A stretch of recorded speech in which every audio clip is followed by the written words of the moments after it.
What comes to mind when you hear the words rethinking the dollar? Well, I think rethinking the dollar is something we kind of all need to do. We all need to put some thought into what is a dollar. And I think asking yourself the question, what is a dollar, it's a really difficult question to answer today. Back in our nation's history, when the mint was established with the Coinage Act of 1792, it was much easier to define what a dollar was.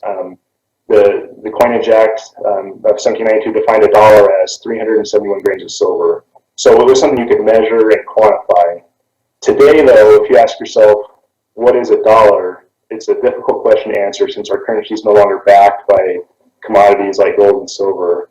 So, unfortunately, the value of a dollar is changing, day to day, usually going down. So I think everyone needs to really rethink a dollar. Ask yourself what is a dollar, and go from there. Right. Good perspective. What is a dollar is a good question to ask yourself. Now, how important is it for Americans to begin understanding the history behind our monetary system, especially dealing with coinage?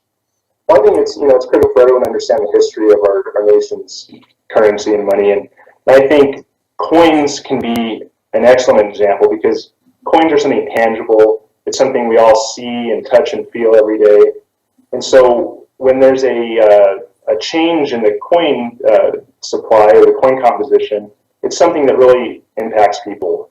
I mean, we have a lot of monetary policy changes that happen constantly, but your average person isn't even aware of the changes or understand them. But when the coins change, it's something that is, everyone, sees and touches and feels in the coin. So the changes to coins provide an excellent educational opportunity. You can take a silver quarter from 1964, and you can explain to people that that silver quarter would have bought a gallon of gas in 1964. If you had that same silver quarter today, you could take it to any coin shop across the country and sell that silver quarter for about $2.50 today, and you could still buy a gallon of gas with that same silver quarter.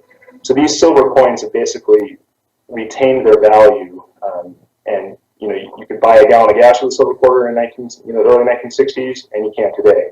And it's not just a gallon of gas. You can take that example and also look at like bread and eggs or a lot of other different things that we buy on a daily basis, and those silver coins have retained their value.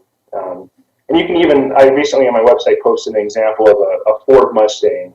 That car has been produced for about 50 years now, so it's a good example. Back in 1964, a Ford Mustang cost about $2,400, and if you had saved $2,400 worth of silver coins, today they'd be worth about $24,000, which coincidentally is about the cost of a Ford Mustang entry model today.